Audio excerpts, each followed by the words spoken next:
Hello, my friends. Welcome once again to Almería. I'm Will Graham. It's a joy to be with you all. Hoy vamos a estar estudiando un tema fascinante, un tema que a mí me encanta, porque claro, personalmente fui criado en una iglesia metodista y después nací de nuevo en un contexto pentecostal. Así que yo era 100% arminiano. Luego hubo un gran cambio en cuanto a mi teología y hoy quisiera invitar a un querido pastor, profesor, a hablarnos sobre el calvinismo y el arminianismo. Existe bastante material hoy sobre el tema y bueno, espero que todo sea útil. Nosotros estaremos haciendo una entrevista a nuestro pastor invitado y después de la entrevista, vosotros mismos podréis entrar en el chat y lanzar vuestras preguntas, ¿de acuerdo? Así que el chat está activado a partir de ahora mismo, ¿ok? Ahí tenemos los comentarios ya de Ariana, Fanny, Eric, Clie, creo que es a finales. Así que podéis ir dejando preguntas, las archivaré y luego las compartiré con nuestro pastor. Antes de dar paso a nuestro querido invitado que se está conectándose hoy desde Argentina, os hago saber que soy Will, me podéis encontrar en Facebook, Instagram, TikTok, X y YouTube.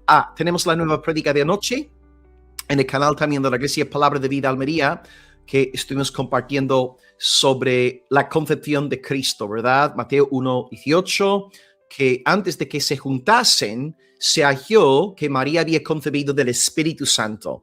Así que el sermón ya está online. Hemos sacado algunos shorts en el canal también de YouTube de la Iglesia. Podéis encontrar todo yendo a Palabra de Vida Almería. Animaros a compartir el vídeo con vuestros contactos y también saludamos a aquellos que vais a estar conectándoos más tarde. Así que gracias por conectaros. Una alegría teneros por aquí. Y si tenéis preguntas, como acabo de decir, podéis, según va avanzando la clase, si tenéis dudas sobre lo que nuestro invitado piensa compartir con nosotros, podéis lanzar preguntas. Y mi regla es muy sencilla. Nosotros compartimos las preguntas hechas en buena fe. No queremos preguntas trampa, preguntas farisaicas, ¿no? No, si son preguntas hechas en buena fe, aquí estamos para que aprendamos juntos, ¿verdad? Así que en este sentido queremos servir al pueblo del Señor. Y finalmente decirnos, como siempre, desde dónde os estáis conectando, tanto la ciudad como el país. Empiezo yo. Saludo a la gente desde Almería en el sureste de España. Así que leo algunos comentarios del chat y acto seguido damos paso a nuestro querido invitado. Tenemos a Ariana diciéndonos, hola a todos. Hola Ariana, saludos desde Baja California, México. Gracias mi hermana. Fanny conectándose desde Bogotá en Colombia. Así que tenemos México presente, Colombia presente, Argentina presente. Eric, buenas a todos. Saludos desde la Patagonia, Argentina. Saludos a profe Alejandro. Muy bien, en efecto. Ya sabe quién va a estar hoy con nosotros. Y en efecto hay... Gloria a Dios en la República de Argentina.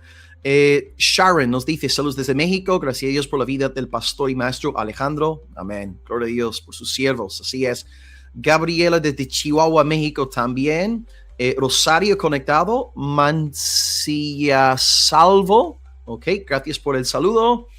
Berna dice, saludos desde Cuernavaca, ok, muchas gracias mi hermano por el saludo. Guatemala presente, México, Italia, de nuevo aquí hoy con nosotros, qué bien, excelente. Argentina, Almería, muy bien, Raquel desde Almería conectándose, espero que estés bien mi hermana.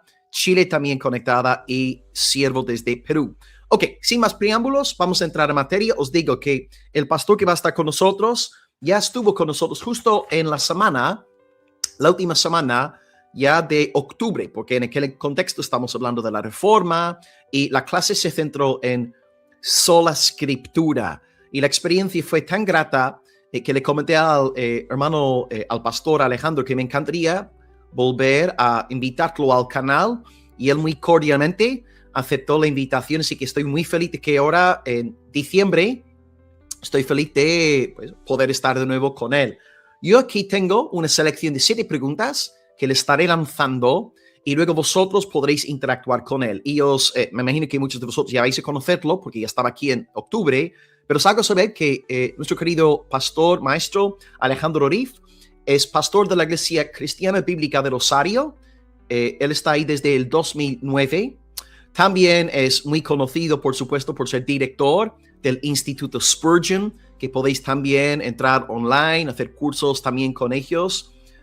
Casado con Marcela, si no me acuerdo mal, padre de 2 hijas, y también trabaja con la Sociedad Bíblica Trinitaria. Así que estamos encantados de que esté aquí de nuevo con nosotros y vamos a ver si está conectado al otro lado. Yo creo que sí. Hola, Muy bien, Will. pastor, ¿cómo estamos? Alejandro. ¿Qué tal? Muchas gracias por invitarme de nuevo. Aquí estamos de nuevo para colaborar en lo que se pueda con la enseñanza teológica. Amén. Al igual que tú, tengo que decir que también me convertí al Señor estando en una iglesia arminiana, así que es posible ser salvo en el arminianismo, pero quizás hoy vamos a hablar un poco que, bueno, el calvinismo, la doctrina reformada, es más precisa y más bíblica respecto a lo que es la doctrina de la salvación o soteriología. Así es. Y en la iglesia en sí, una iglesia arminiana, ¿era metodista, pentecostal, carismática? Bueno, no sé si conoces Ejército de Salvación, Sí, que sí. en su momento es como una derivación del metodismo, Sí. pero es el arminianismo en su plena expresión, podemos decir. Así que estuve por muchos años en mi adolescencia, niñez, allí. Después cuando me casé, no conocíamos la Reforma todavía con mi esposa, pero sí conocimos otra iglesia que era muy conservadora, no tenía todos los puntos del calvinismo. Yo no sé si es posible tener 2 de 3, 2 de 5, pero ellos decían que sí.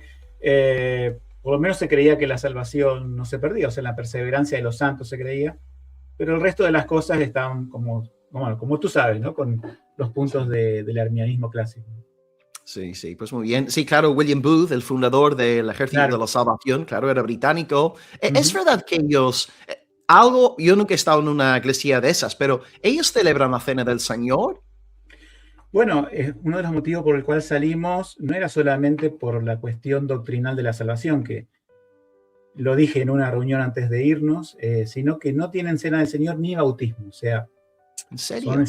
sí, las dos cosas más importantes, ¿no es cierto?, que definen un pilar de una iglesia, ¿no es cierto?, la celebración de los sacramentos, como dice la Reforma, no tiene ninguno de los dos. Wow. ¿Por qué no lo tiene? Bueno, está en su historia, ¿no es cierto?, que creo que ellos, bueno, comenzaron a trabajar con personas alcohólicas, entonces decía, bueno, servir la Cena del Señor puede ser un tropiezo, pero hay otras formas, pienso, de manejar eso. Pasa que no, ellos nacieron como un movimiento evangelístico, después se transformó como en una iglesia o denominación, pero no tienen esas dos cosas que son vitales para una iglesia local, ¿no? Yeah, amén, amén. Wow, y mandatos del Señor Jesús, o sea, son ordenanzas, sí. Es cuestión de sumisión a Él. Sí, pues gracias por confirmarme este dato. Yo algo había oído, ¿no? Pero vaya, gracias por confirmarme este dato. Pues nada, gracias por la entrevista, ya comenzó, ¿no? Tengo aquí 7 preguntas sobre calvinismo, arminianismo. También no sé si estarás al tanto o no, pero Dante Gebel ha dicho que está interesado en servir a la República de Argentina alguna función oficial, tal vez el nuevo presidente, así que me imagino que estás muy contento, ¿no? Ay, no sé, Will. Ya con nuestro presidente reuniéndose con evangélicos y no con los mejores evangélicos, ya, como dice, el camino de la verdad será blasfemado por causa a veces de personas que, bueno, hacen del evangelio un comercio. Ya hemos tenido problemas actuales con este presidente y si uno se postula a presidente, yo no sé qué puede llegar a pasar. Yo estaba hablando de eso con mi familia hoy y digo, no sé si va a ser para bien esta cuestión. No lo sé, la verdad que con muchas reservas. Sí, sí, sí, te entiendo perfectamente. Pues nada, pues muchas gracias por haber aceptado la invitación. Vamos a empezar entonces con la entrevista. Y de nuevo, amados, a partir de ahora, cualquier duda, lo que sea, podéis vosotros mismos ir apuntando las preguntas y después de la entrevista las compartiré con nuestro pastor. Ok, primera pregunta. Voy a poner aquí el número 1 porque luego cuando saco los shorts me resulta más práctico dividir todo el vídeo. Así que voy a poner aquí el número 1 para yo luego editar todo más fácilmente. Ok, pregunta 1 para nuestro querido pastor Alejandro Riff. Para empezar, estamos hoy hablando de calvinismo arminiano, pastor. ¿Podríais, por favor, empezar dando a la audiencia una definición general de lo que es el arminianismo? ¿Qué enseña a grandes rasgos el arminianismo? Bien, no vamos a entrar en la parte histórica porque si no se nos llevaría mucho tiempo, pero el arminianismo, digamos, lo que hace es decir, por ejemplo, que el ser humano puede aceptar o rechazar la gracia de Dios en la salvación. Ellos creen en una elección, pero no de todo en una elección, porque dice, bueno, la elección es de la fe que Dios prevé en los individuos, mirando Él desde el pasado al futuro, lo que llamamos presciencia. En cuanto a la expiación, creen que Cristo murió por todos sin excepción, o sea, una expiación universal, que la gracia de Dios salvífica puede resistirse, y también creen en una pérdida de la salvación, es decir, que se pueden apartar alguien que creyó definitivamente. Pero también, para explicar un poco la diferencia con otros sistemas, lo que ellos creen es en una gracia preveniente. Y ese es el punto interesante, quizás para hablar en esta tarde-noche, porque ellos, creen que en un momento, cuando se les ha predicado el Evangelio, es como que Dios abre una ventana de gracia, lo cual no lo restituye como si fuera el estado adámico, por lo menos es lo que ellos dicen, ¿no es cierto? Pero que los capacita esa gracia para aceptar la salvación que Dios les ofrece o para rechazarla. Así que esa gracia preveniente es una variante que tiene el arminianismo por los sistemas clásicos, digamos, semipelagianos, donde el que inicia es el hombre y Dios da la respuesta, hay un acercamiento. Ellos no creen que el hombre puede acercarse sin esa gracia preveniente. Podemos decir, de ese punto de vista, es bueno, pero no es totalmente basado en la soberanía de Dios. Sí, excelente. Ya que has sacado el tema de la gracia preveniente, y vamos a entrar ya en esta cuestión ahora, en la segunda pregunta. Has hablado muy acertadamente de esa gracia preveniente tan importante en el arminianismo. Ahora, para nosotros que somos protestantes, evangélicos, el lema es sola escritura. Me gustaría preguntarte, en cuanto a la gracia preveniente, ¿tiene sustento bíblico? ¿Es posible defender esta doctrina arminiana a la luz de la Santa Escritura? ¿Qué dices, pastor? No, por supuesto, todas las personas que tienen una postura van a la Escritura como soporte, ¿no? El tema es cómo articulan la Escritura para llegar a conclusiones. Y que a veces, cuando no hay versículos o que se pueden articular entre sí, esos llegan a conclusiones lógicas. Por ejemplo, si leemos Efesios 2:1, que dice, Él os dio vida a vosotros, que estabais muertos en vuestros delitos y pecados, nosotros entendemos, ¿no es cierto?, que el estado del hombre son dos estados, no hay estados intermedios, como decir, está muerto, y en la regeneración está vivo, por obra de Dios, por una resurrección espiritual. Ahora, la gracia preveniente no encaja en ese contexto, porque si ellos dicen, bueno, Dios capacita al hombre, ¿de qué forma lo capacita? Les quita las cadenas del pecado, y ellos te van a decir, no totalmente. Pero ¿cómo no es totalmente? ¿Está vivo? ¿Está resucitado? No totalmente. O sea, el estado es como si fuera un switch de la luz, ¿no? On, off. Aprendes, está vivo, está apagada, está muerto, pero esa posición intermedia donde no es regenerado, sino semi-regenerado, aunque sabemos que no lo dicen así, y no está resucitado, sino que está semi-resucitado. A ver, es como si dijera, vamos a buscar el ejemplo de Lázaro, ¿no?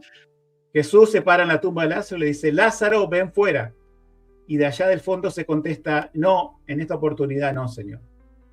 Pero ¿resucitó o no resucitó? Porque los muertos que yo sepa no hablan. Entonces esos crean un estado intermedio que no lo vemos en la Escritura. La Escritura es muy claro. Es una resurrección espiritual, es un nuevo nacimiento, es dar la vista a los ciegos, es dar el oído a los sordos, pero en esta cuestión parcial de que la persona tiene una ventana de gracia para decidir por aceptar o rechazar, no lo vemos en la Escritura y rompe realmente con todas las metáforas de la Escritura o los ejemplos de la Escritura respecto a la salvación. En caso de un resucitado está medio muerto. En caso de alguien que recibe la vista, recibe de un ojo y del otro sí para poder ver la salvación y ahí especular si la rechaza.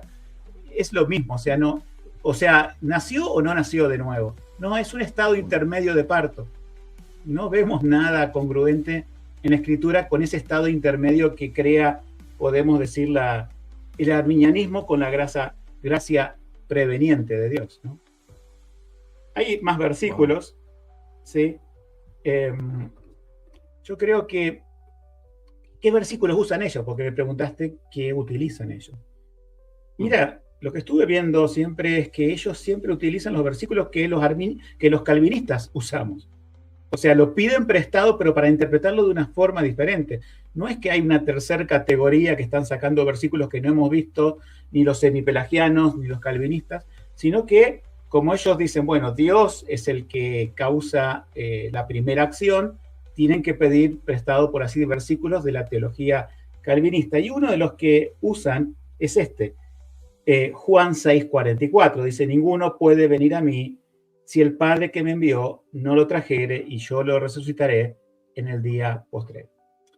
Sabemos, Will, que los calvinistas nos fijamos en esa palabra en el griego, elko, y es mucho más que atraer, es la misma palabra que se utiliza, por ejemplo, en Hechos 21:30, que dice así que toda la ciudad se alborotó y se agolpó el pueblo y tomando los palos los sacaron fuera del templo inmediatamente.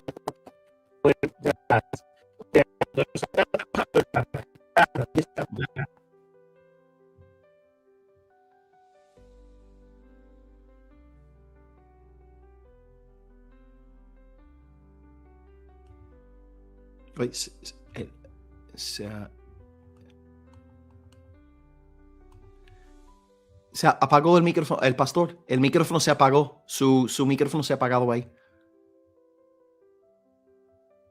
Ahora sí, creo que sí, ahora. Sí. Ahora sí. Justo sí. Claro, cuando usted estaba diciendo que hay un pasaje en Hechos que traduce esta palabra de atraer, justo Sí. el audio se fue ahí cuando estaba diciendo esa parte. Es Hechos 21:30. Muy bien, gracias. Y que dice, así que toda la ciudad se alborotó y se agolpó el pueblo y tomando a Pablo lo sacaron fuera del templo. En ese alboroto, ese sacar es helco, es la misma palabra. O por ejemplo, Hechos 16:19 dice, y viendo sus amos que la esperanza de su ganancia se había ido, tomaron a Pablo y a Silas y lo trajeron al mercado de los magistrados. Nuevamente es la palabra helco, como arrastrar. O sea, el contexto nos da un panorama de tumulto, un panorama de esforzamiento, y Santiago 2:6 usa la misma palabra que dice, pero vosotros habéis deshonrado al pobre, no os oprimen los ricos, y no son ellos los que os arrastran a los tribunales.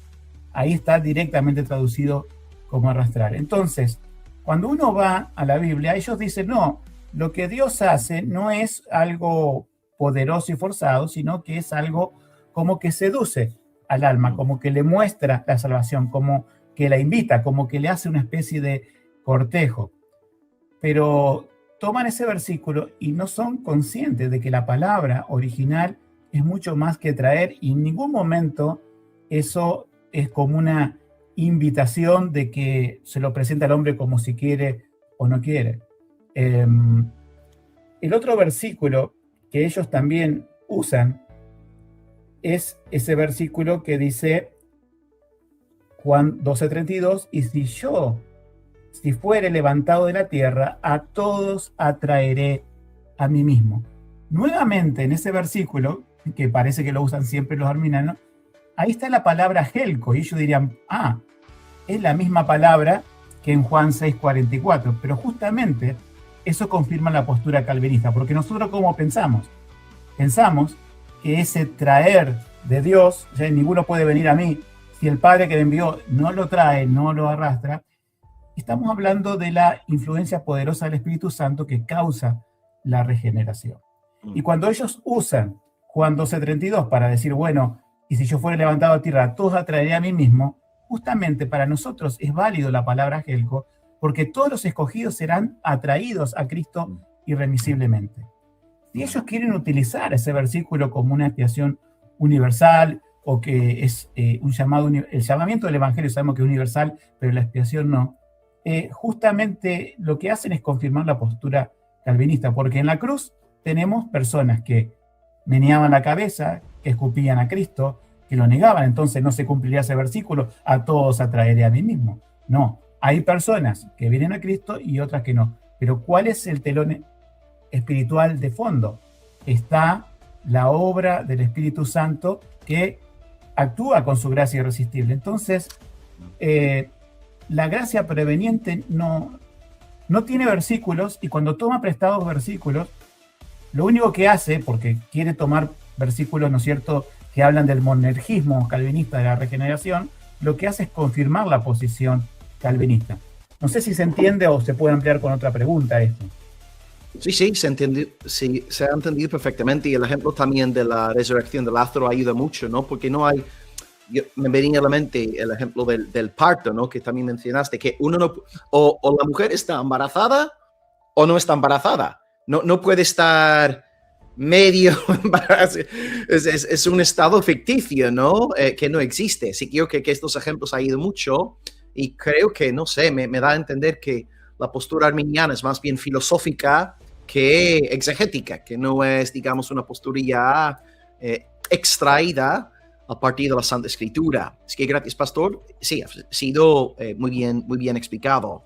Pues, ya que estamos con el tema de esa gracia preveniente, según los arminianos, sabemos que en el calvinismo, aquí entrando en la tercera pregunta, los calvinistas hablan de una gracia eficaz. Has hablado ahí del Espíritu Santo, de cómo nos llama irresistiblemente. Así que, pastor, número 3, la pregunta sería ahora, ¿qué creen entonces ahora los calvinistas? Hemos hablado de los arminianos. ¿Qué creen los calvinistas de cómo Dios aplica esa gracia eficaz? ¿Me escuchan bien, Will? Sí, pastor. Sí. Bien. Nosotros los calvinistas pensamos que cuando Dios llama, ¿no es cierto?, Dios escoge primeramente y después llama eficazmente. Sabemos que el llamamiento depende de la elección soberana de Dios hecho antes de crear el mundo. Ahora, esa gracia se puede resistir. Nosotros creemos que es irresistible, pero hay a veces con la palabra irresistible, gracia irresistible, algún problema, porque, por ejemplo, los arminianos buscan Hechos 7:51 y dice: duros de cerviz e incircuncisos de corazón y de oído, vosotros resistís siempre al Espíritu Santo como vuestros padres, así también vosotros.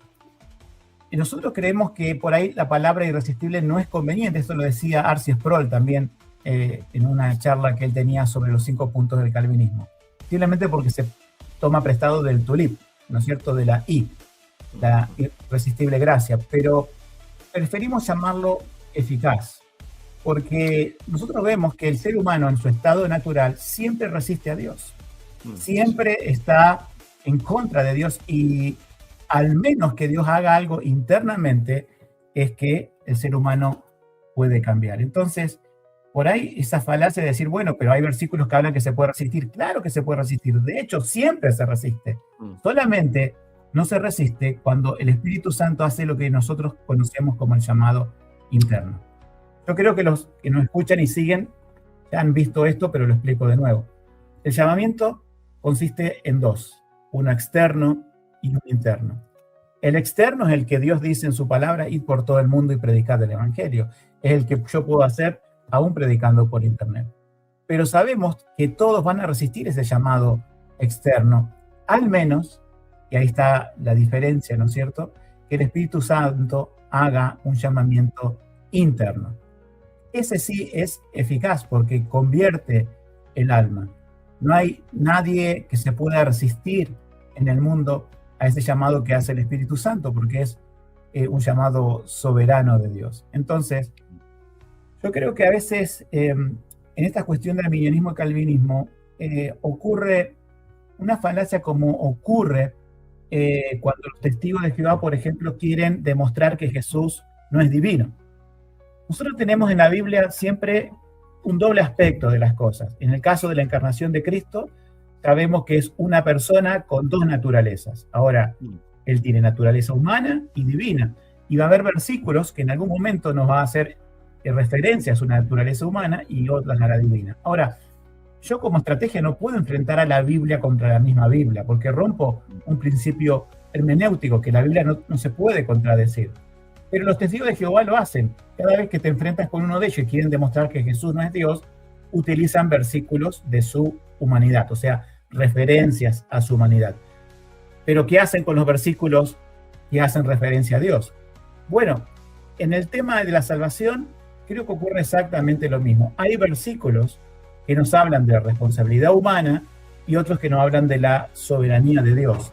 Y no puede ser una paradoja, no puede ser una contradicción que la Biblia tengas que aceptar la paradoja como método de solución, sino que debe haber una explicación que los calvinistas sí encontramos, pero que los arminianos siempre toman los versículos que hablan de la responsabilidad humana para negar que existe una soberanía de Dios en la salvación.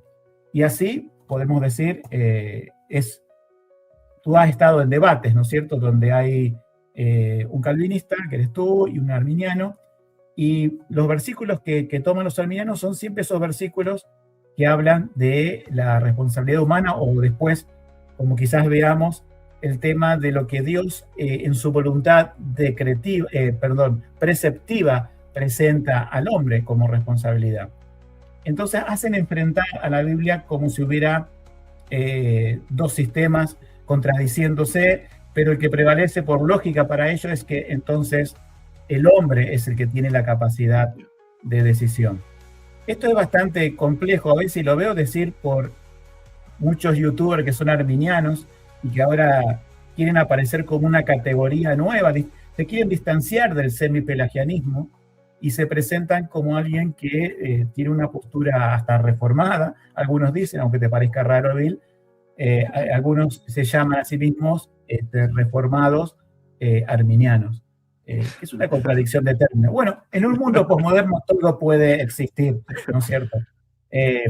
Dicho sea de paso, el arminianismo fue refutado en el Sínodo de Dort en el año 1619. Pero dicen de los calvinistas que nosotros al final quedamos con una paradoja que no podemos explicar. Y eso no es verdad. O sea, no es que podemos explicar y desenmarañar todos los misterios de Dios, pero es un sistema mucho más consistente para explicar todas las cosas, ¿sí? En cuanto a la elección de Dios. Por ejemplo, lo que vimos recién, la gracia preveniente, bíblicamente no lo vemos, un estado intermedio entre una persona resucitada y una persona muerta espiritualmente. ¿Pero por qué la crean ellos? Porque justamente tienden a ir a un paso hacia atrás al semipelagianismo, que es de donde se basa o se nutre su doctrina, podemos decir.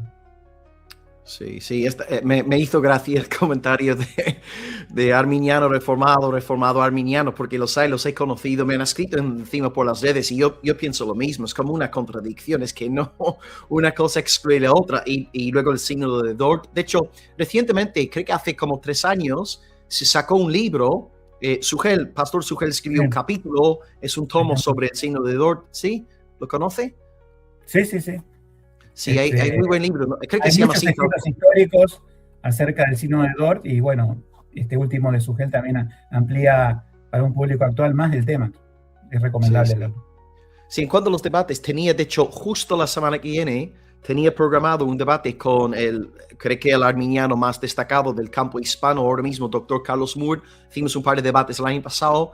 Íbamos a tener un debate, creo que era el jueves de la semana que viene, pero por un compromiso tenía que cancelar, así que es posible que haga un debate con un tal Rubí Rosales, pero bueno, lo de Dr. Moore ya tendrá que esperar hasta el año que viene, pero sí es verdad lo que usted dice, ¿no? Que, pues nada, eso hay que seguir preparándose. Y ya que estamos con el tema ese del semipelagianismo, porque eso es algo que siempre surge en estas preguntas, y voy a poner aquí pregunta número 4, en estas preguntas que nos lanzan, muchas veces nos hacen esta pregunta, ¿no? ¿Qué tiene el arminianismo que ver con el pelagianismo, semipelagianismo? Así que pregunta número 4 sería, pastor, en su antropología, ¿el arminianismo tiene alguna relación con el pelagianismo, con el semipelagianismo? ¿Qué nos dices al respecto, pastor? Vamos a ponerlo gráficamente. Imaginemos que la salvación se concede por un cetro que está en la mano de Dios, o sea, su cetro soberano. Esto lo vemos, ¿no es cierto?, en el Antiguo Testamento, que los reyes tenían cetro, tenían una vara, y con eso otorgaban la salvación o condenaban a alguien. Bueno, imaginemos en estos sistemas, vamos al más antiguo, Pelagio mismo, luego al semipelagianismo, que fue, ¿no es cierto?, refutado en el Concilio de Orange. Por lo tanto, no había en aquel tiempo semipelagianos agustinianos, como podría decir uno hoy un reformado arminiano. Bueno, y vamos a ir también al arminianismo. Bueno, vayamos inicialmente a Pelagio. Pelagio quería que el hombre era bueno como Adán, entonces era una herejía porque si bien Dios tenía el cetro de salvación, Pelagio decía, yo no lo necesito porque soy bueno, y al menos que peque o tenga alguna mala influencia voy a acudir a esa salvación. Es una herejía porque obviamente prescinde de la obra de Cristo en la cruz. Pero bueno, sus seguidores, o algunas personas de esa época, ¿no es cierto?, de Agustín y Pelagio, se fueron a una posición intermedia que se llama semipelagianismo, donde dice, bueno, el hombre caído todavía tiene un resto de bondad para ir a Dios, o sea, no es tan depravado o totalmente depravado como para no tener una respuesta de su corazón. Entonces dicen ellos, si uno se acerca a Dios, y toman versículos como dice, bueno, acercaos a mí, yo me acercaré a vosotros, dice Jehová, entonces Dios se acerca, y ahí podemos tener una imagen mental como los dos tomando el cetro, es decir, el hombre colaborando con Dios en el cetro. Ahora viene el arminianismo, ¿no es cierto?, un milenio después, un poco más, con algo que dice, bueno, creemos que el hombre no puede iniciar su salvación, entonces le da el cetro a Dios. Ahí decimos, buenísimo, es lo que los calvinistas creemos, Dios tiene el cetro de todas las cosas. Pero después inventan esto de la gracia preveniente y le sacan el cetro a Dios, y no le sacan el cetro a Dios, otra vez la mano del hombre y la mano de Dios abrazando ese cetro, diciendo, bueno, Dios ahora me da la oportunidad de creer y yo decido, lo suelto, me pierdo, lo agarro, me salvo. Pero nuevamente está en la posición anterior del semipelagianismo, donde ambas manos, las de Dios, estoy buscando, ¿no es cierto?, un ejemplo visual, ¿no? Ambas manos sostienen el cetro de la salvación. Ahora, en el calvinismo el sistema es distinto. Solamente Dios está en su trono con su cetro y es el que ofrece la salvación. Entonces, lo que vemos que en el arminianismo es que no es semipelagianismo, pero termina igual. Termina en un sistema donde el hombre colabora con la salvación. Podemos decir que es una forma de semipelagianismo elegante, por así decirlo, pero que sacando la foto en ese momento, vos lo ves al hombre y a Dios sosteniendo el cetro de la salvación, cuando la foto calvinista es solamente Dios sosteniendo el cetro de la salvación. Ellos se quieren distanciar mucho del semipelagianismo, pero hacen un ardid, digamos, previo para llegar a la misma colaboración. ¿Por qué tú aceptaste a Cristo y el otro no? Es decir, bueno, yo lo razoné mejor, lo pensé mejor. Tuve más gracia preveniente, menos gracia preveniente, no sé si lo expresarán así. No hay forma de explicar eso, de decir cómo una persona que está muerta en su delito y pecado, abre Dios una ventana y algunos, o sea, inclina a Dios su voluntad, porque se le inclina para él, obviamente la persona lo puede rechazar, no le inclinó. Vuelve a la condición adámica, tampoco es la condición adámica. ¿Qué condición es? No existe ninguna condición, es una condición meramente hipotética. Nosotros tenemos la condición de Adán y el hombre rompió el pacto de obras, sabemos, pecó contra Dios, el que pecare morirá, y no podemos llegar más a ese estado. Ahora, en la salvación, en Cristo Jesús, Él, por medio del Espíritu Santo, regenera el corazón, inclina nuestro corazón hacia Él. O sea, eso tiene sentido bíblico, no hay posiciones intermedias. Pero por eso a veces pienso que el arminianismo no es una cuestión teológica. Uno dice, pues sí, pero no es la duda teológica, es el orgullo del hombre. Nadie quiere aceptar, güey, nadie quiere aceptar. Y uno también en su momento le dolía, no quería aceptar que la salvación pertenece a Jehová. No, pero yo, Señor, déjame aportar un 50%. No, nada. Déjame aportar un 2%, Señor, un 1%. No, el 100%, la salvación pertenece a Jehová. Entonces el corazón humano quiere buscar primero algo de crédito en la salvación. Es la tendencia que tenemos en la caída. Lloramos el paraíso perdido del Edén y de alguna forma queremos recuperarlo, aunque sea aportando un poquito, pero no somos, digamos, ser humano, cuando está en esa postura, ¿no es cierto?, no es consciente de la depravación total, de la caída, lo grave que ha quedado afectado el ser humano y la raza humana en sí, que no puede ir a Dios. La Biblia misma lo dice, no hay quien entienda, no hay quien busque a Dios. Yo recuerdo que cuando era arminiano, esos versículos se usaban, decía, no hay justo ni siquiera uno, y todos aplaudían, estamos de acuerdo en eso. Pero cuando decían, no hay quien busque a Dios, decían, no, un momento, yo sí busco. La Biblia dice, no hay quien busque a Dios, y sabemos por todo el contexto, si Dios no lo busca primero. Así que podemos decir, para redondear esta pregunta, el arminianismo es un semipelagianismo sofisticado. Yo sé que hoy muchos se quieren poner un traje nuevo y decir, tengo una posición respetable, yo no soy semipelagiano, ni mucho menos pelagiana, soy arminiano, y busca algunas insignias y se pone reformado.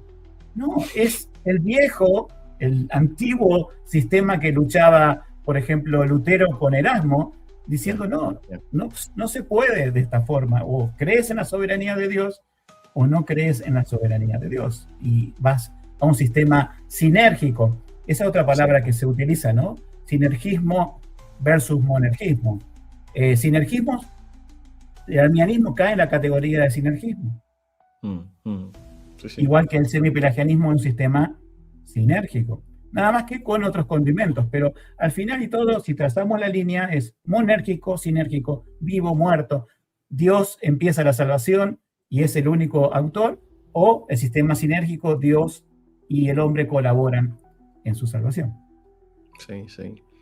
Sí, excelente la explicación, y me hace pensar también, incluso venía pensando, según tu descripción, venía pensando ya en la Iglesia Católica Romana. Me resultó inevitable pensar en su doctrina de la salvación, que es exactamente la misma, ¿no? O sea, esa es la idea, el sinergismo, y claro, lo que creo que es muy bonito en la fe reformada es que el 100% de la gloria es para el Señor, el 100% es soli Deo gloria, ¿no? Cosa que un arminiano consistente, un semipelagiano consistente, un pelagiano consistente no puede decir, pero el reformado sí, porque toda la gloria es del Señor, porque como bien has dicho, ahora, nadie busca a Dios.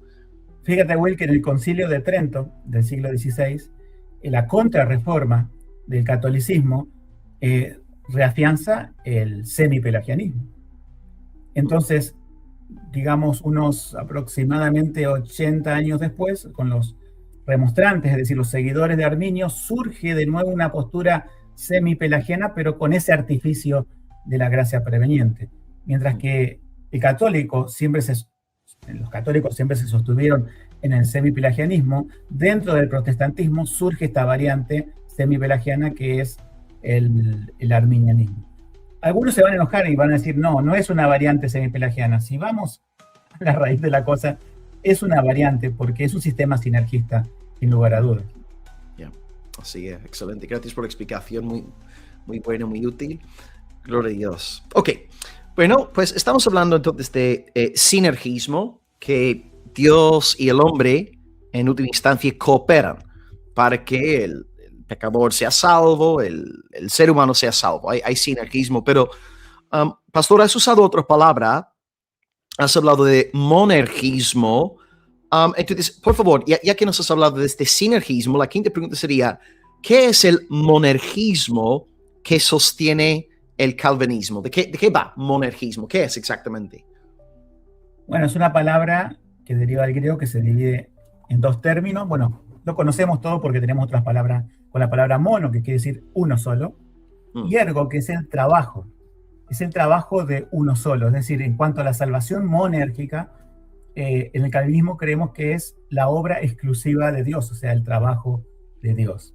Y hablando de sinergismo en términos de salvación, ahí hay dos componentes. No es el trabajo de uno solo, sino es el trabajo de dos personas. O sabemos las dos personas, pero sería el trabajo del hombre y sería el trabajo de Dios.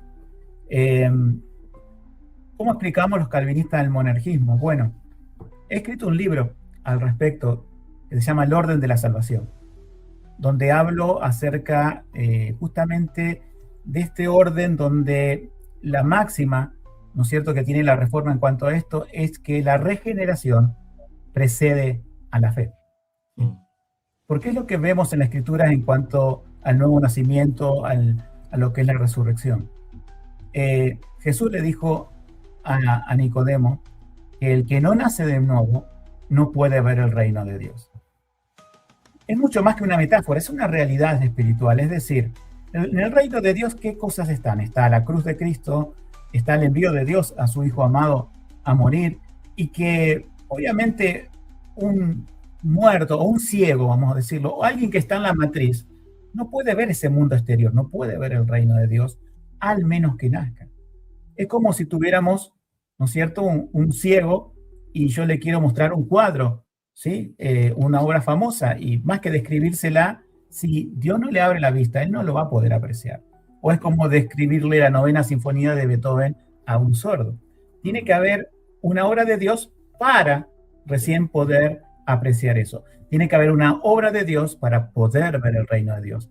Y a eso lo llamamos regeneración o nuevo nacimiento, y es la obra exclusiva del Espíritu Santo.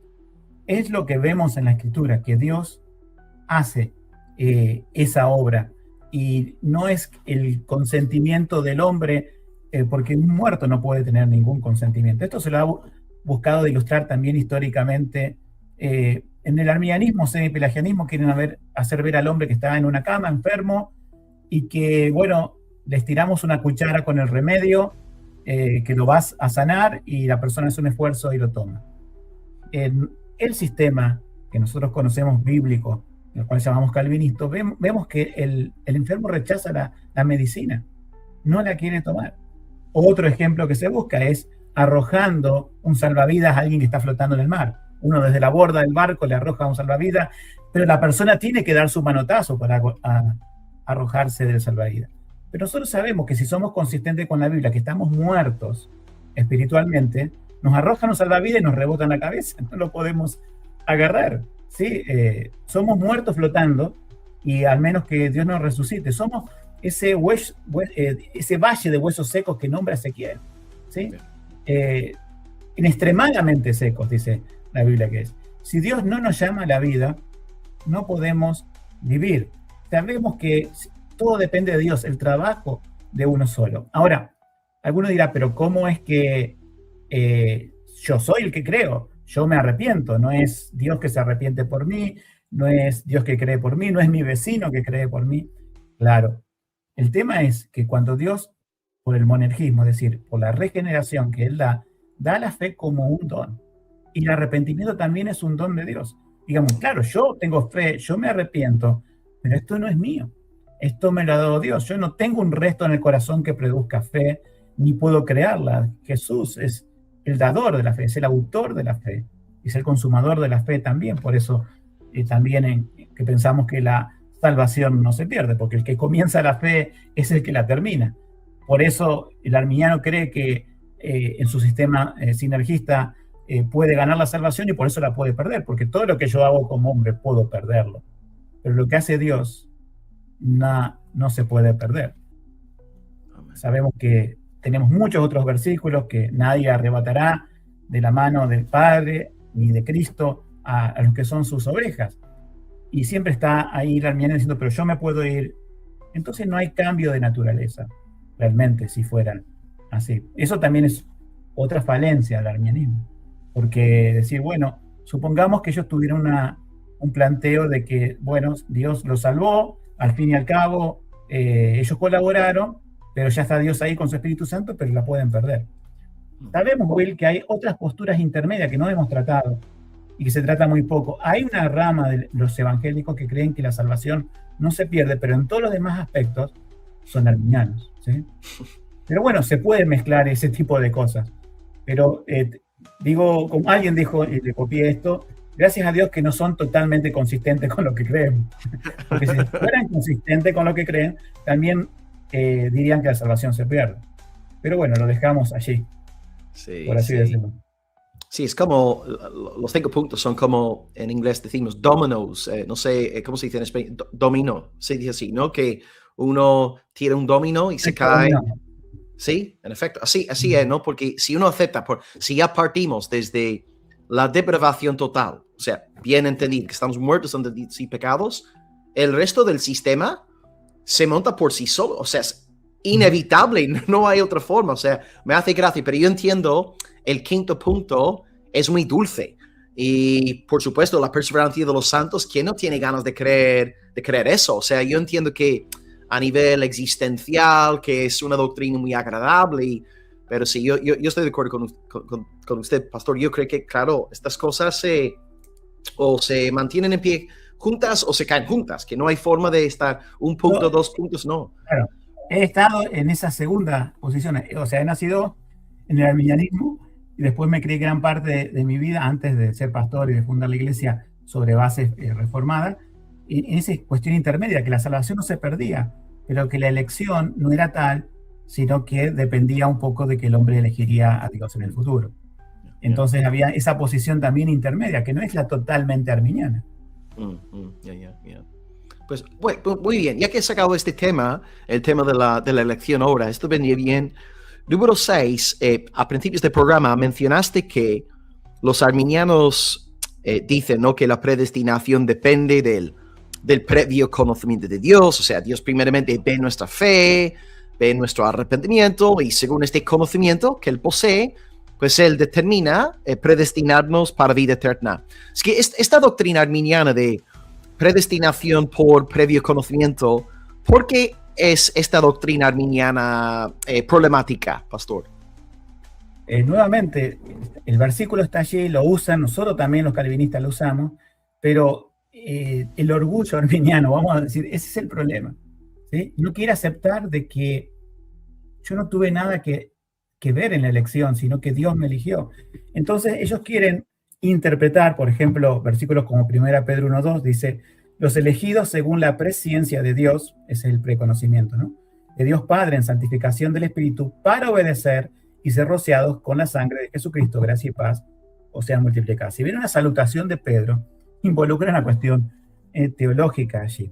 Ellos piensan que la presciencia es la base de la elección, y ellos creen que esa palabra en el griego de preconocimiento o prognosis es que, bueno, Dios hace un viaje en el futuro. O sea, desde el pasado vamos a suponer que Dios está sin crear el mundo, no hay ni un ángel, no hay tierra, no hay hombre, no hay nada, y Dios hace un viaje en el futuro y dice, bueno, Will y Alejandro me iban a elegir a mí, entonces yo los elijo por esa razón. No se queda pensando y dice, pero ¿quién eligió a quién? O sea, ¿es eso el conocimiento futuro de Dios? ¿Determina de que simplemente hizo un viaje en el tiempo? Esto lo trataba Arthur Pink en su libro, ¿no es cierto?, acerca de la soberanía de Dios. Y lo que decía es, cuando Dios habla de conocer, siempre es un conocimiento salvífico. Aquellos que le va a decir un día de Jesucristo, nunca os conocí, no quiere decir que nunca los conoció, Él es omnisciente, sino que no los reconoce como sus hijos. A Israel dice, de todos los pueblos de la tierra, solamente a ti te he conocido. No quiere decir que Dios no conocía a los asirios, que Dios no conocía a los egipcios, los conocía, pero el conocimiento de Dios es salvífico. Entonces, ese versículo lo pone, digamos, patas para arriba y hace que la elección sea del hombre. Es así de terrible. O sea, si Dios va a elegir a los que lo eligen a él, ¿quién? O sea, respondamos lógicamente. ¿Quién es el que está eligiendo? ¿Estás condicionando a Dios? Es una elección, o sea, vamos a poner como si fuera un acto teatral. Yo te elijo porque me elegiste, pero en realidad yo no estoy eligiendo. Estoy diciendo que te estoy eligiendo, pero en realidad tú me elegiste a mí. Entonces los arminianos dicen, sí, porque el hombre, ¿sí?, si no, no tendría una capacidad real de elegir, porque el hombre, entonces la elección sería mentirosa, sería una acción teatral del hombre si Dios predestina para salvación. Entonces ahí tenés la paradoja, ¿no? O haces quedar a Dios como que hace una actuación para elegirte, o haces quedar al hombre en una actuación para elegir. Adivina por cuál se juega el arminianismo, ¿por el hombre o por Dios? Se juega por el hombre, pero no es una paradoja, porque nosotros somos consistentes, los calvinistas, y sí podemos explicar esa paradoja. Dios cambia la voluntad del hombre para ir libremente hacia él. Allí lo tenemos, ¿sí? O sea que, digamos, el hombre no, podemos decir, es como que va en contra de la voluntad, Dios lo coacciona y lo trae arrastrando, y el hombre diciendo, no quiero la salvación, y Dios se la da.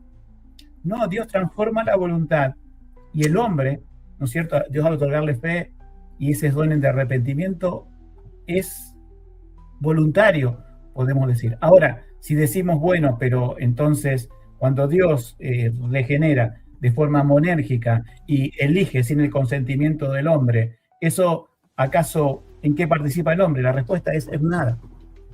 Pero dice, eso no es lógico. Es que no tiene que ver con la lógica, tiene que ver con la situación del estado caído. Yo sé que en el tulip lo primero que se trata es la total depravación, ¿no es cierto? Y esa palabra, total depravación, no somos conscientes de cuán total es. Por eso, al negar eso, al decir que no estamos muertos, sino medio muertos, que Dios nos da una gracia previente para estar un poquito vivos y aceptar, no lo vemos en ninguna parte de la Biblia, no lo vemos en ninguna parte. Pero tiene que ver más que con una cuestión teológica, porque todos los versículos que usamos son los que usan todo el mundo. ¿Qué es lo que te lleva a esa interpretación? A forzar los versículos por el orgullo. Al decir, bueno, presencia significa esto. Significa que Dios me elige porque yo lo elegí. ¿Por qué?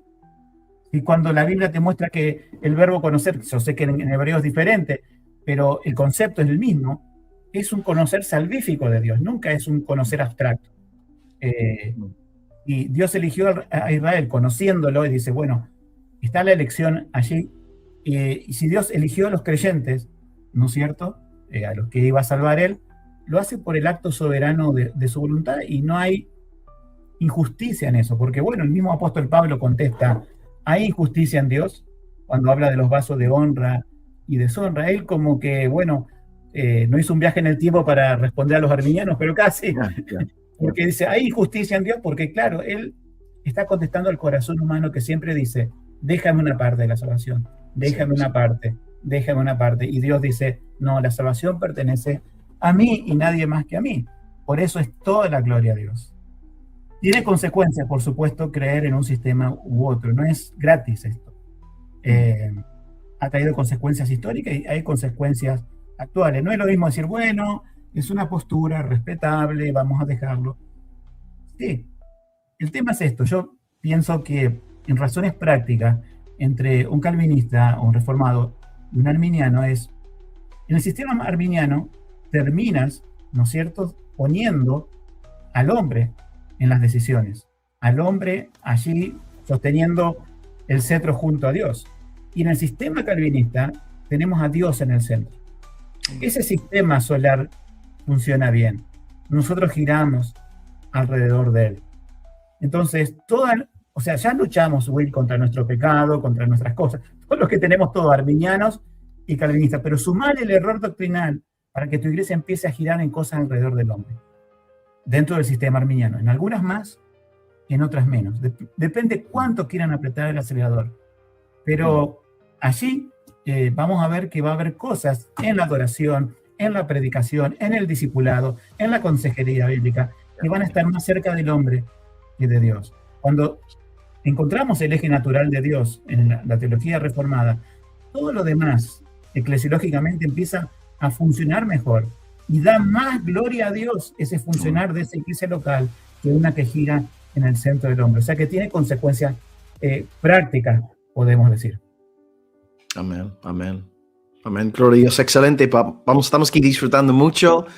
Gracias por las explicaciones. Hermanos, voy a lanzar una última pregunta al pastor y después de la última pregunta, vosotros mismos podréis interactuar con nuestro querido invitado Alejandro Riff. Ya tengo varias preguntas archivadas.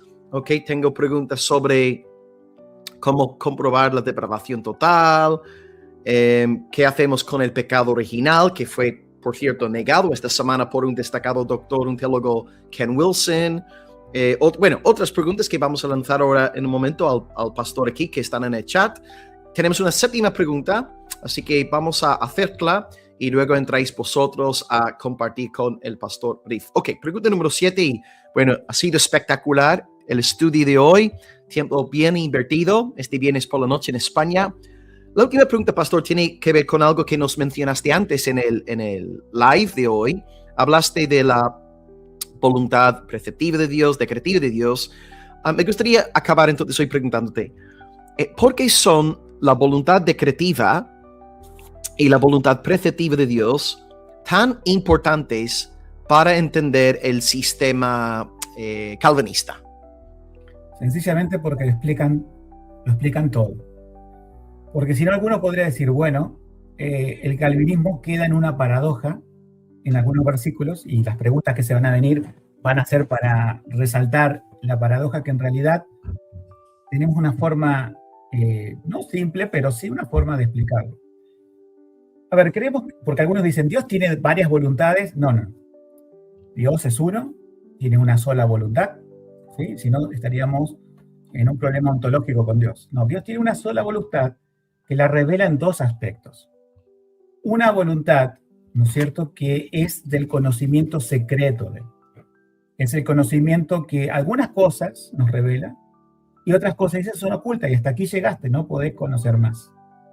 También se la conoce como esa voluntad secreta, como la voluntad de los decretos de Dios, es decir, una voluntad decretiva. Es decir, si estamos hablando de que escogió de la masa de la humanidad un pueblo para mandar a su hijo a morir y pagar el precio de ese pueblo, eso hay una parte de revelación que es el escogimiento de Dios y obviamente Cristo. Pero hay una voluntad secreta diciendo, ¿quiénes son esos? Dame el nombre y apellido de ese pueblo. Dame el número de ese pueblo. Y dame el número por épocas. No. Todo eso está en la voluntad secreta de Dios. Entonces, todas aquellas cosas que tienen que ver con esa idea de predestinación, ¿sí? Dios revela eso ¿para qué? Para un conocimiento práctico de que la gloria le pertenece a Él. Que nosotros no podemos colaborar, de que nosotros estamos en un estado tan caído que ni siquiera podemos ir. Entonces, en un aspecto revela la predestinación, pero en otro no sabemos el número de elegidos. Por eso Dios dice, id por todo el mundo y predicad el Evangelio. Cuando predicamos el Evangelio, nosotros no estamos especulando con las almas y preguntándole, ¿sos un elegido o no eres un elegido? Sino que le predicamos a todos. Porque, como le dijo Dios a Pablo, no te vayas de esta ciudad porque tengo mucho pueblo en esta ciudad. Pero ¿cómo el pueblo? Un pueblo dentro del pueblo. Claro, el pueblo escogido de Dios de antes de la fundación del mundo. Entonces, ¿es como pescar en una pecera? Sí, porque Dios ya sabe quién va a salvar. Pero a mí no me lo revela. Entonces yo tengo que ser obediente con esta segunda voluntad de Dios, y ahí está la explicación, que es la voluntad revelada, que está en la Biblia, y que también se la llama de otra forma, la voluntad preceptiva de Dios, o de preceptos. Entonces, alguno dirá, bueno, ¿cómo explica esto el sistema calvinista? Es bastante sencillo. La soberanía de Dios está más ligada a la voluntad secreta. Y podemos decir, los mandamientos de Dios están revelados en la voluntad de los preceptos, preceptivas. ¿Y por qué Dios da esa voluntad preceptiva? Para que el hombre no tenga excusa alguna. Es decir, toda boca se calle y quede en silencio. Algunos de los arminianos podrá nombrar versículos diciendo, pero 2 Timoteo 2:4, el cual quiere Dios, ¿no? Que todos los hombres sean salvos y vengan al conocimiento de la verdad. Bueno, es lo mismo que dice Hechos 17:30. Ahora manda Dios a todos los hombres en todo lugar que se arrepientan. Esos versículos lo ponemos en la voluntad decretiva de Dios. Dios dice, id y predicar el evangelio. Arrepiéntanse, el reino de los cielos se ha acercado. Ese es el decreto. Pero Él sabe, Dios sabe, que nadie puede venir a Él por sus propios medios. Entonces, Él nos revela algo de su voluntad secreta diciendo, mira, si no hay elección, no hay salvación. Si, como dicen los arminianos, fuera como ese novio que hace con la novia, digamos, como un galán, ¿no es cierto?, que le tiende la alfombra roja, que le regala flores para atraerlo hacia él. Si fuera así, tan romántico la cuestión, no existiría la palabra elección. Si fuera seducción, o busquemos otra palabra, ¿no es cierto?, que Dios atrae de otra forma, no estaría en la Biblia la palabra elección, porque Dios la pondría para confundirnos. No, está la palabra elección, porque es una elección real. O sea, ese es el problema que tiene Arminiano. Cambian el significado de la elección para decir, no es una elección, es una elección de que yo te elijo. Y buscan un montón de versículos para decir, pero el hombre, y fíjate, Dios quiere que todos los hombres sean salvos. Eso nos dice la voluntad preceptiva. Nosotros tenemos en mente la decretiva y pensamos, Dios me manda a predicar, Dios quiere que yo predique. Y como decía Jesús y Juan Bautista, el reino de los cielos se ha acercado, arrepentidos y creed al Evangelio. Mira, la otra vez estabas, creo que hablando, y te vi con un arminiano en un debate, que decía el joven rico, ¿lo recuerdas? Sí. ¿No es cierto? Que dice, Jesús lo miró y lo amó. Y ya creen que eso es un argumento para decir, Entonces, si es el amor irresistible, el joven rico tendría que abrazar a Jesús y vendo todas mis cosas y te sigo. No, lo que Dios está mostrando allí a través de su Hijo encarnado es lo mismo que nos pide a nosotros. Amad a vuestros enemigos. Nosotros no predicamos con indiferencia ni con odio, sino con amor. Le ofrecemos la salvación. Ahora, que Dios nos diga en ese momento que ese joven rico estaba en los planes eternos de Dios, no lo está diciendo. Pero por la mirada de Jesús de amor no podemos derribar, ¿se entiende?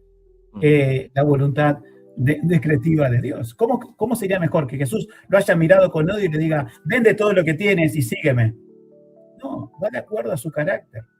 También dentro de la voluntad decretiva de Dios hay personas que van a ir al infierno. Pero que hay una cuestión importante en la teología reformada. No creemos, o sea, una teología reformada que no es hipercalvinista, no cree que la forma en que Dios llama para salvación sea la misma que condena.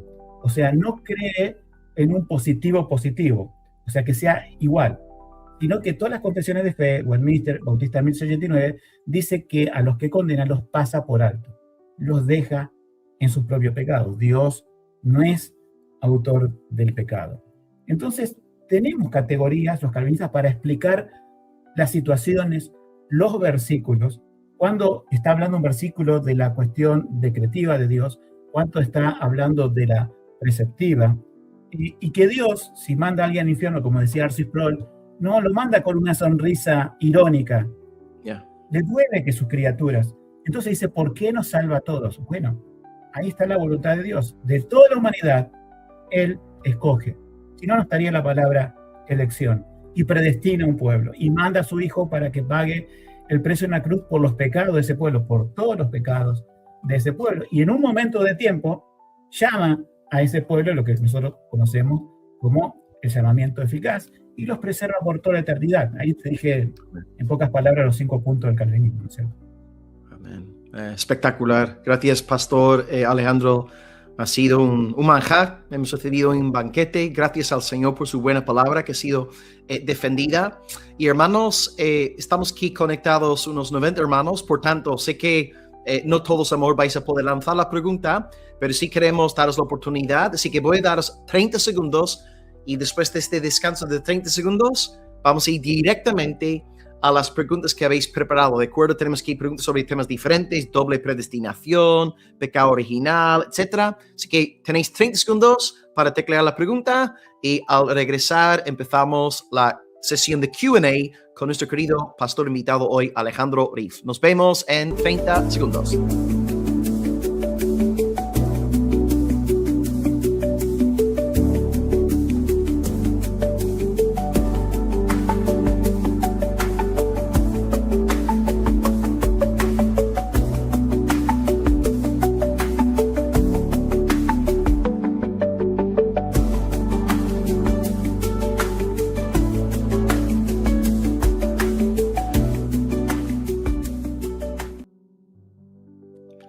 Damas y caballeros, bienvenidos una vez más a la ciudad de Almería. Aquí estamos en el sureste de España. Acabamos de pasar una hora con nuestro invitado especial, nuestro profesor, pastor Alejandro Riff.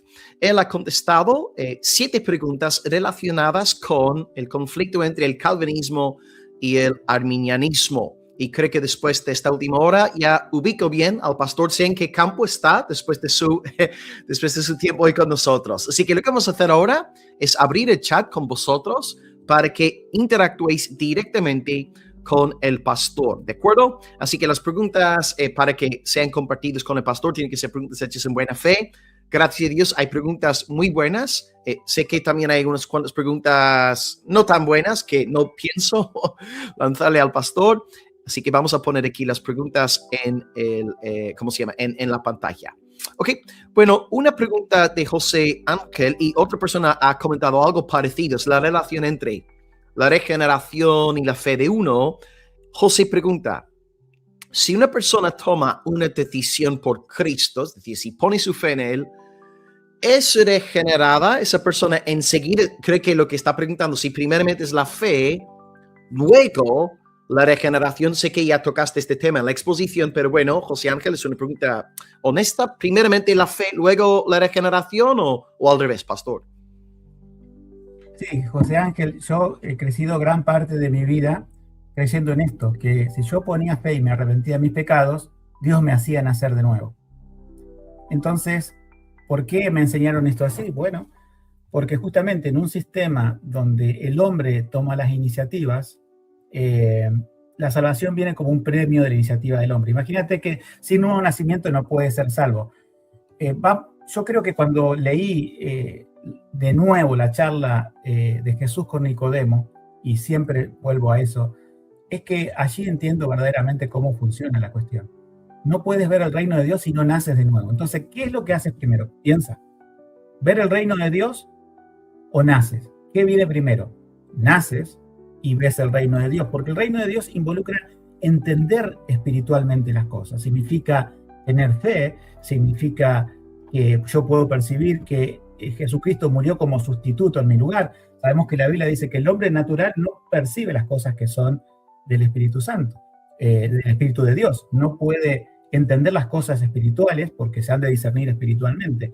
Ahora, ¿qué es primero, nacer o ver el reino de Dios? Primero es nacer para ver el reino de Dios. ¿Qué es primero? Tener fe y arrepentimiento, que involucra ver el reino de Dios, o haber nacido por medio de la regeneración del Espíritu. La respuesta es nacido por medio de la regeneración del Espíritu. Por eso la doctrina reformada y la doctrina histórica de la Iglesia, yo creo que pienses esto, la doctrina histórica de la Iglesia es la fe es antes de la regeneración. Los católicos siempre han mezclado estas cosas y dentro del público, podemos decir, protestante o evangélico, también se mezclan estas cosas, quedando muy compañeros de los católicos en esto, en que el hombre puede colaborar con la salvación. Si la salvación es la respuesta a mi fe, entonces puedo decir que la fe está actuando como una obra meritoria. Nosotros sabemos que por gracia somos salvos y esto no es de nosotros, mediante la fe. Por gracia soy salvo mediante la fe y esto no es de vosotros, sino es que es don de Dios. Cuando nosotros vemos el versículo en contexto, vemos que la fe es un don de Dios. Es decir, la gracia, si no, no sería gracia de otra forma. Si decir, bueno, la gracia de Dios depende de lo que yo hago, entonces no es gracia. Entonces la gracia de Dios me resucita, me da vida, me regenera. Y ahí puedo, y esto ocurre, a ver, yo creo que lo entiendan, no en otro día, no en otro momento, es todo simultáneo. Cuando decimos que la salvación tiene un orden, en donde viene la regeneración, viene la fe y viene el arrepentimiento, no estamos diciendo que son días distintos, sino que son causas, es decir, la regeneración causa la fe y el arrepentimiento. Entonces, cuando Dios nos salva, nos da esa fe para creer. En ese momento, la persona no sabe lo que está pasando. No dice, a ver, esta fe me la ha dado Dios, gloria a Dios, sino que dice, yo creo en el Señor Jesucristo. Y puede decir, yo he decidido seguir a Cristo. Pero lo que lo está causando, nosotros sabemos después cuando vamos a la Escritura, después que somos creyentes, del que está causando esto es Dios. Entonces, es muy importante tener en cuenta esto porque cuando yo entendí esto, el Señor me hizo comprender esto, cambió gran parte de mi vida. No digo como una segunda conversión, pero empecé a ver la Escritura con Dios en su centro y comenzando desde mi salvación y realmente todo el panorama cambió. Espero que pueda pasar para ti. Entonces recordá, siempre que leas Nicodemo y Jesús, es necesario nacer de nuevo para ver el reino de Dios. Tú no ves el reino de Dios, ¿sí? Y después decides nacer. Los bebés no deciden nacer, nacen a su tiempo. Amén. Gracias, Pastor. José, gracias por la pregunta, también muy sincera. Me viene a la mente también un texto para corroborar lo que está diciendo el Pastor Alejandro. 1 de Juan 5:1, en griego es muy interesante, dice que todo aquel que cree, en el griego es el presente, creer, que Jesús es el Cristo, ha nacido de Dios, ese presente perfecto, indicando que cronológicamente hablando, como acaba de destacar nuestro pastor invitado, que primeramente uno nace de Dios, todo aquel que ha nacido de Dios ahora cree. Así que primeramente, como el caso de Nicodemo, hay que nacer de nuevo para ver el reino. Así que gracias, José, una pregunta sincera, y estas son las preguntas que queremos aquí en el canal. Y gracias, pastor, por la maravillosa réplica. Gracias. Ok, quito la pregunta de José, y también había dos personas más con preguntas muy parecidas, así que si vosotros lanzasteis la pregunta sobre la relación entre regeneración y fe, No voy a poner pues, esas preguntas, ¿ok? Porque la de José ya cubre todas esas preguntas, así que quito lo de José. Ok, bueno, tengo que, Pastor, bueno, dos preguntas están preguntando por el tema de la doble predestinación que has mencionado también recientemente, que Pastor Daniel nos pregunta, y saludos, Pastor Daniel, una alegría tenerlo hoy con nosotros. ¿Qué sería, Pastor If, la doble predestinación? Y si existe, ¿cómo se puede probar en la Biblia? ¿Ok? Doble predestinación, ¿es bíblica, no es bíblica? ¿O qué cosas hay que tener aquí en cuenta? Sí, cuando hablamos de doble predestinación estamos hablando Romanos 9, ¿sí? Vasos para honra, vasos para deshonra. Estamos hablando de los salvados, o sea, la forma en que Dios predestina a las personas que se van a salvar, y el decreto de Dios de los que se pierden. La cuestión ¿es simétrica? O sea, ¿es la misma forma en que Dios salva, la misma forma en que Dios condena de forma simétrica?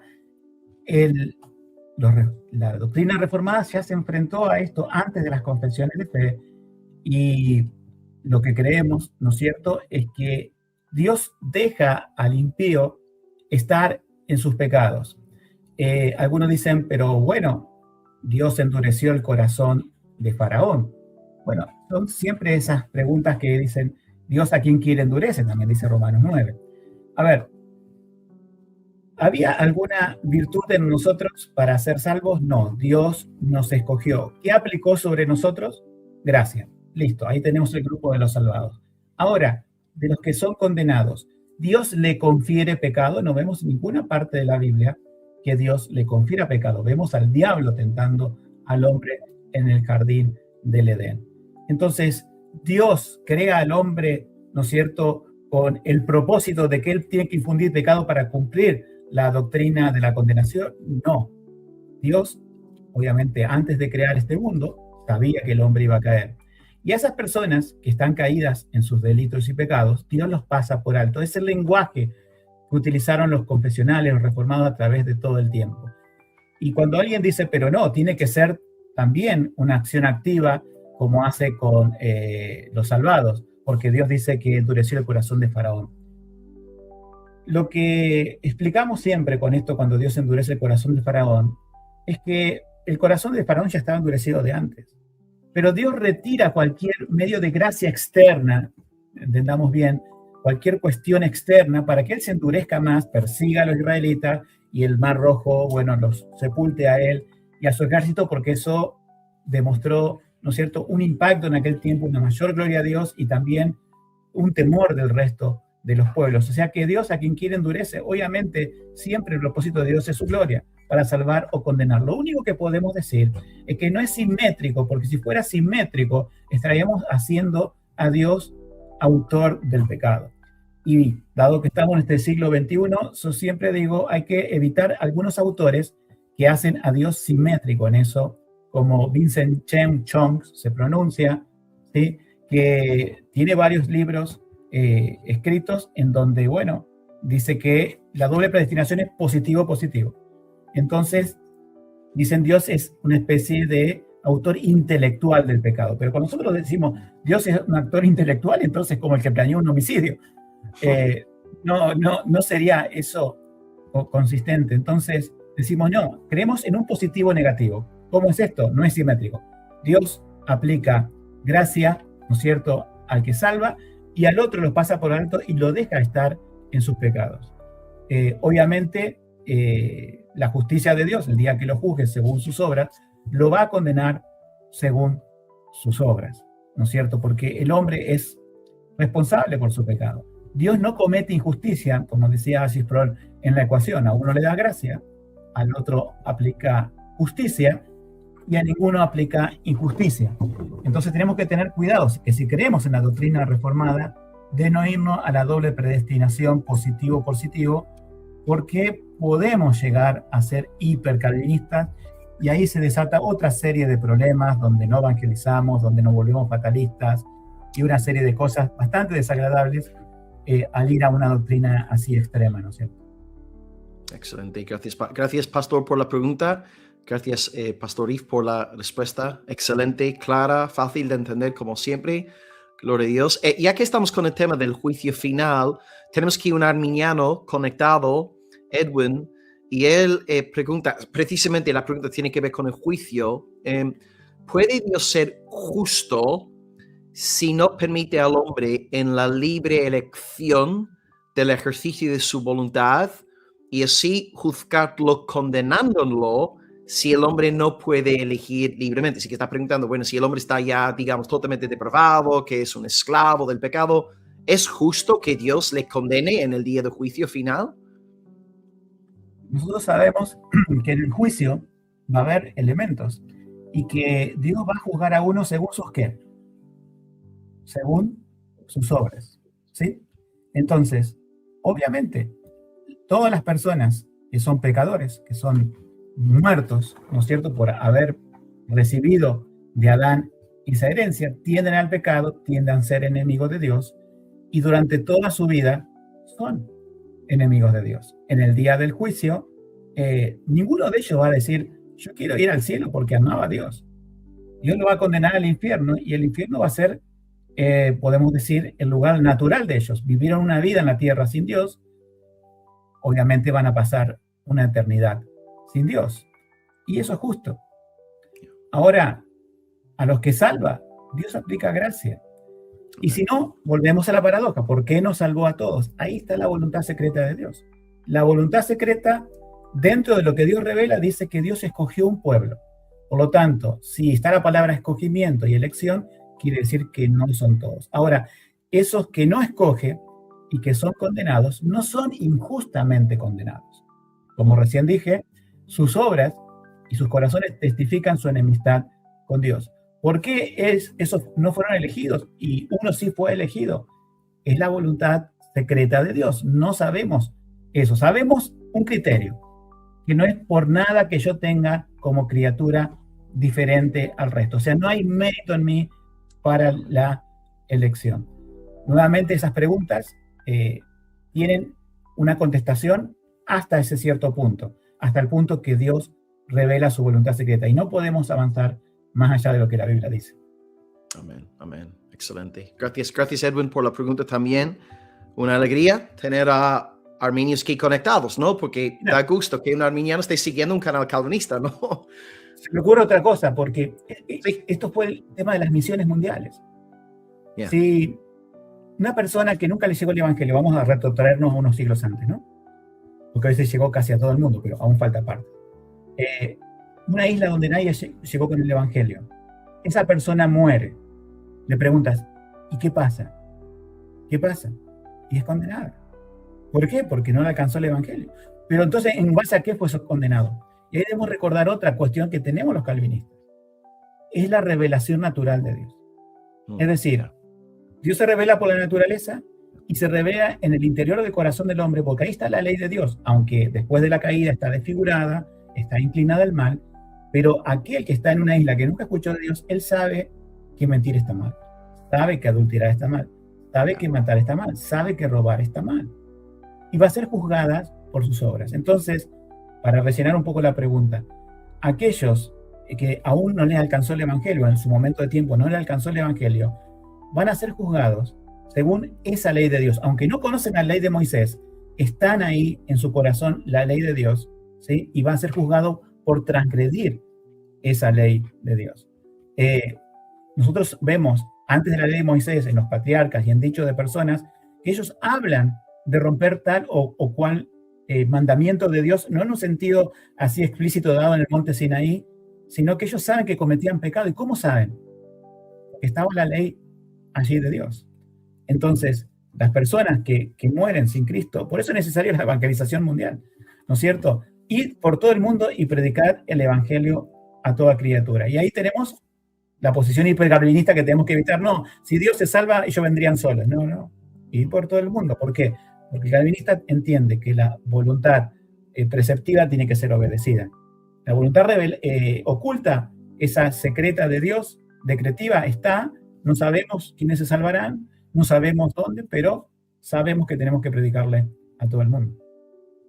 Amén, amén. Excelente, gracias. Gracias, Edwin, una vez más por la pregunta y gracias, Pastor, por la explicación. Hay un tema más relacionado aquí con el juicio. El tema es que esta vez, yo no sé si usted, yo creo que la pregunta está hecha en buena fe. El varón en cuestión está preguntando por un bebé no elegido que murió. ¿Y qué pasaría con ese bebecito?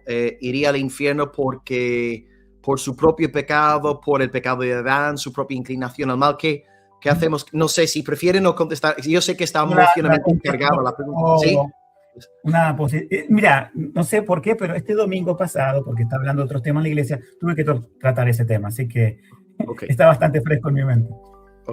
Las confesiones de fe habla de aquellos que no pueden ser llamados por el llamamiento externo, es decir, personas con dificultades mentales o que son inocentes. Entonces, los niños que mueren en la tierna infancia, ellos dicen los niños elegidos. Y una controversia dentro del seno y debo decirlo que lo que voy a dar ahora es una opinión personal, porque aún dentro de, digamos, los confesionales, o sea, lo que ya sea que tengan Westminster o Bautista de 1989, tienen ese problema con la palabra bebés, niños elegidos. Como diciendo, bueno, si hay niños no elegidos, entonces los niños van al infierno. Yo creo que esta duda razonable y esta diferencia razonable dentro de la teología reformada es válida. Para nada vamos a decir, bueno, vamos a cortar relación con hermanos que crean que los bebés tienen que ser elegidos, como aquellos que piensan así, como yo pienso, que es lo que Spurgeon pensaba, y te lo digo como pienso, ¿no es cierto? Si Dios juzga a los seres humanos según sus obras, ¿sí?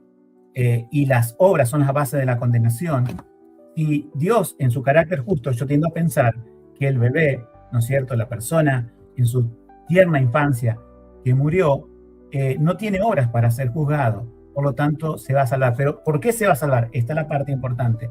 No porque no tenga pecado, porque todos tenemos, en pecado me concibió mi madre, decía David, todos tenemos pecados.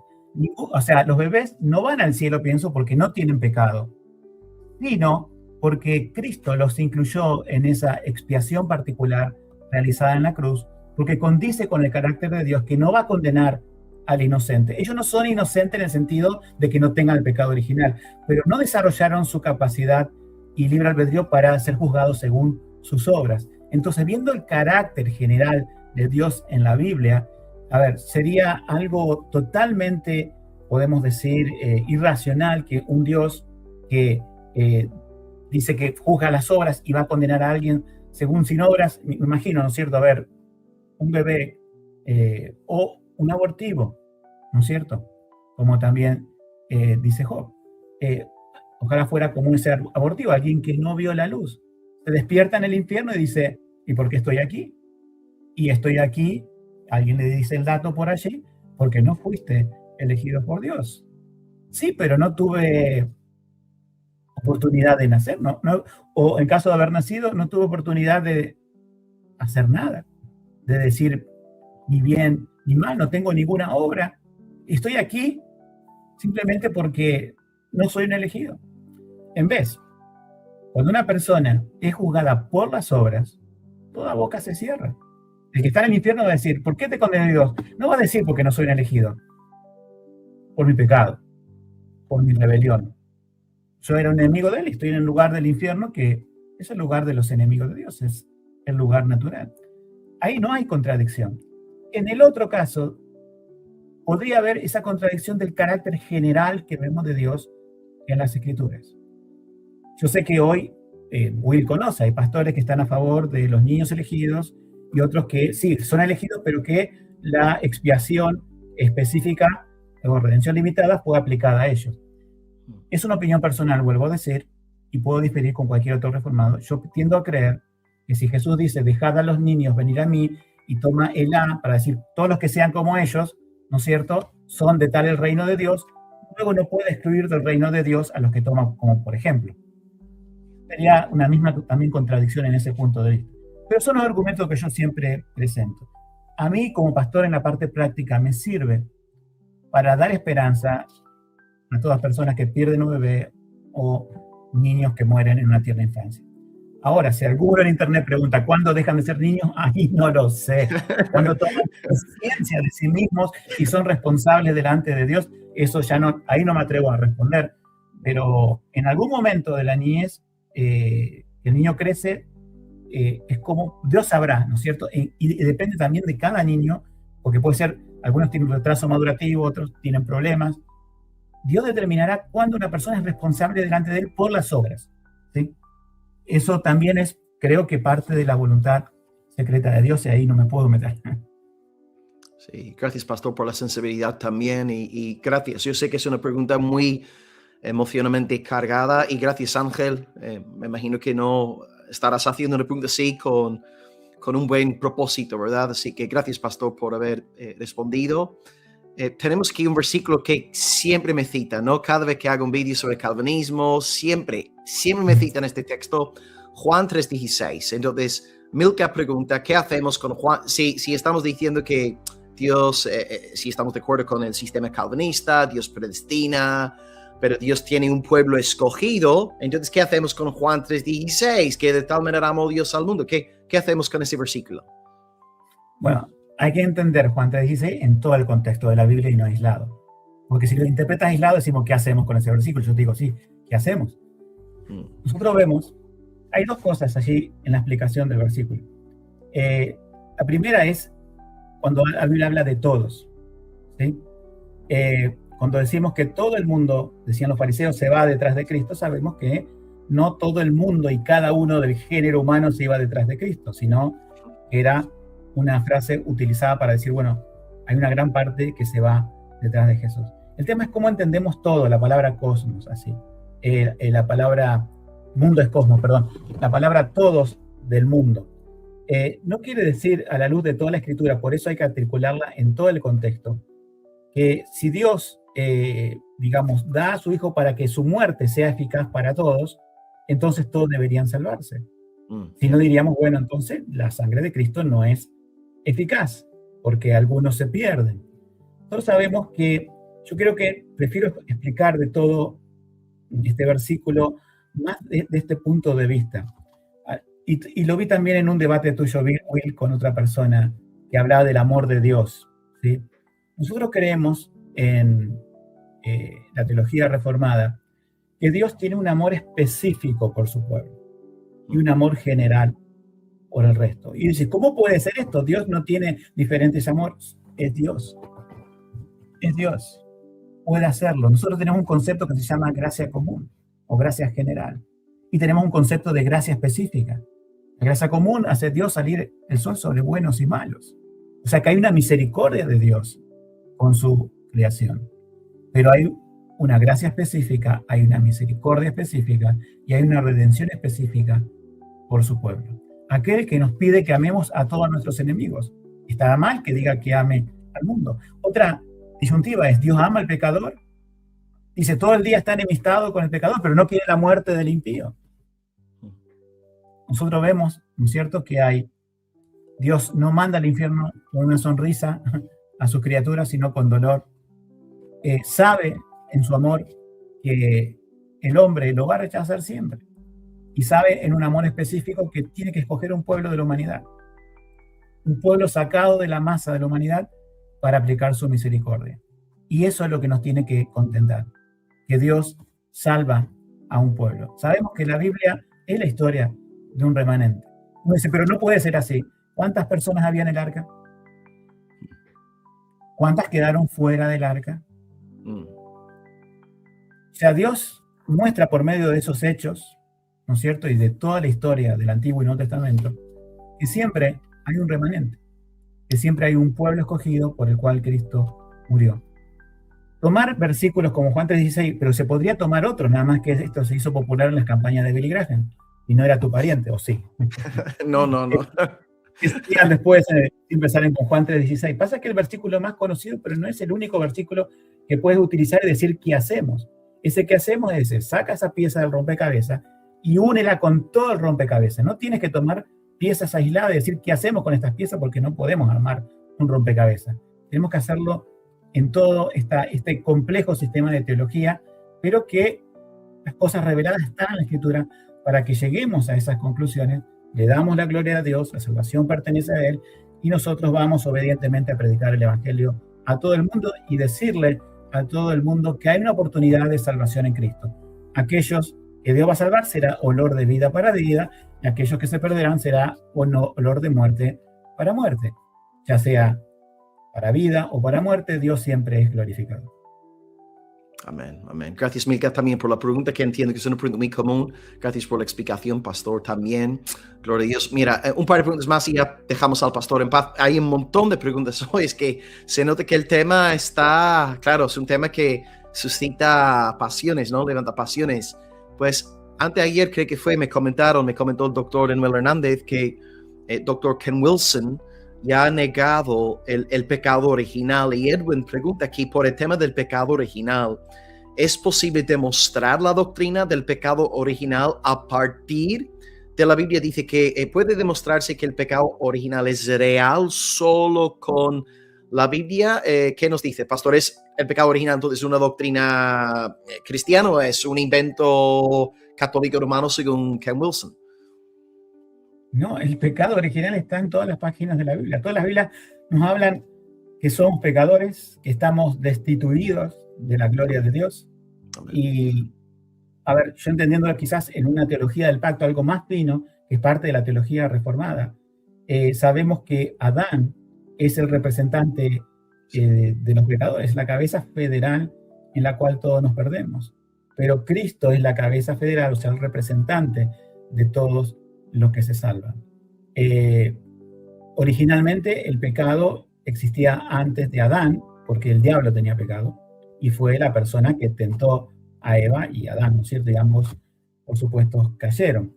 Pero en cuanto a lo que es el hombre, ahí se originó el pecado original. Y tenemos el libro de Romanos insistiendo una otra vez que a través de él somos todos pecadores. O sea, somos pecadores por la herencia, es transmisible el pecado, todo lo que nacemos en pecado, y también lo desarrollamos en obras, o sea, también lo demostramos en práctica. O sea, nadie nace sin ese pecado original.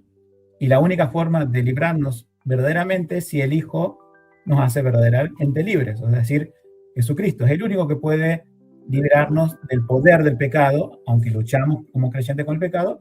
En la resurrección o la venida de Cristo, la redención del cuerpo terminará ya con nuestra lucha con el pecado, y allí estaremos libres de ese pecado. Pero por ahora, ¿no es cierto?, para extender un poco la pregunta, los creyentes hemos sido perdonados de nuestros pecados, si se nos dio una nueva naturaleza, tenemos una reminiscencia de pecado con la cual luchamos y que tenemos que mortificar, y un día la lucha acabará, porque el plan completo de redención es en alma y cuerpo. O sea, para que seamos seres humanos completos, Cristo tuvo que redimirnos completamente. Un día nuestro cuerpo irá a la tumba, o en el mejor de los casos, que venga Cristo y seamos transformados. En ese momento, ahí dejaremos de luchar con el pecado, porque esto de corrupción se vestirá de incorrupción. Una resurrección, seremos un cuerpo glorificado, que ya alma y cuerpo unidos no luchan más con el pecado. Pero mientras tanto, ese pecado original es el tema de toda la Biblia, y el tema de una redención a través de un Salvador es el tema de toda la Biblia, es decir, Jesucristo. Amén, amén. Quisiera de nuevo corroborar lo que nuestro pastor está diciendo.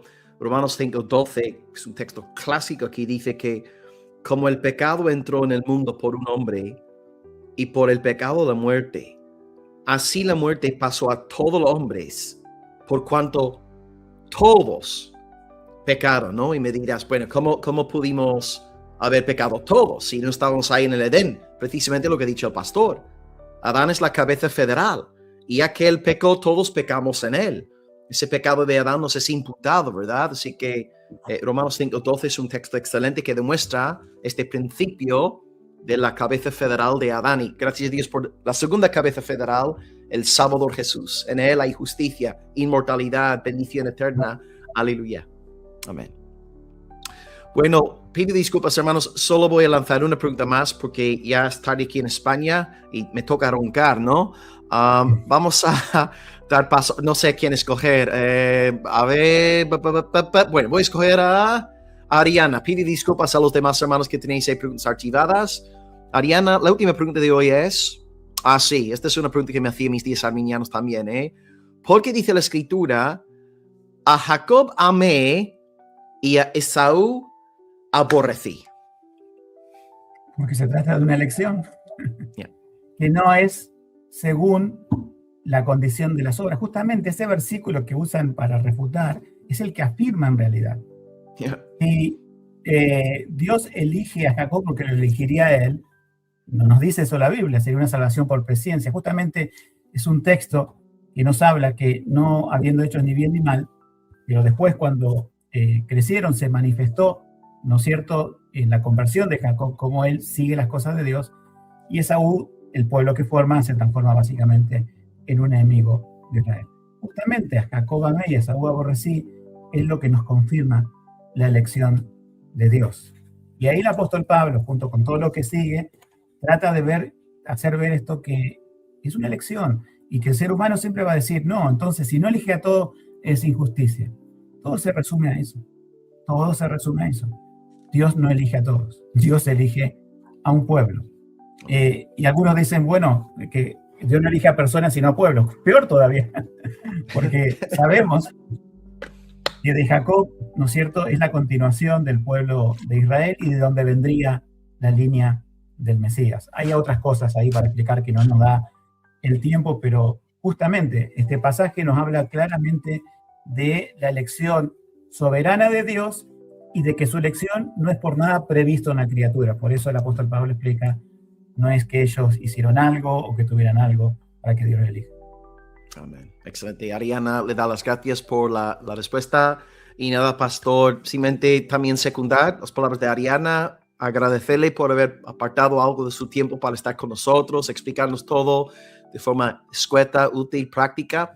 Deseo también que disfrute de su familia en estas fechas festivas ahí en Argentina, que pueden descansar bien y quién sabe, mi esposa está embarazada, no sé si se lo comenté o no, pero mi esposa está embarazada de nuestro cuarto hijo, Dios mediante, ella sale de cuentas el 10 de enero, así que yo ya voy a desaparecer de las redes, no estaré mejor hasta Semana Santa de vuelta, marzo, abril, pero a ver si ya en cuanto regrese buscamos otro tema, porque las dos experiencias compartidas juntos, al menos a mí me ha encantado, ¿no? Y gracias, pastor, por todo. Espero que se haya sentido Señor, gusto. bendiga a tu familia con este Amén. nuevo bebé.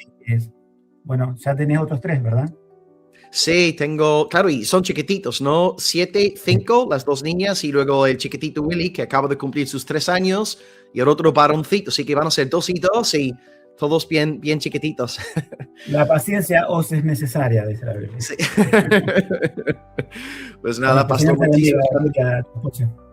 Amén, gracias, pastor. Pues estamos en contacto, hermanos, gracias por haberos conectado. Si queréis seguir al pastor, él está disponible en Instituto Spurgeon, ¿verdad? Si queréis estudiar con él, la página web es muy fácil de acceder. Y bueno, un saludo para todos en el amor de Cristo desde Almería. Bendiciones, hasta luego y salud de gloria. Amén. Hasta luego.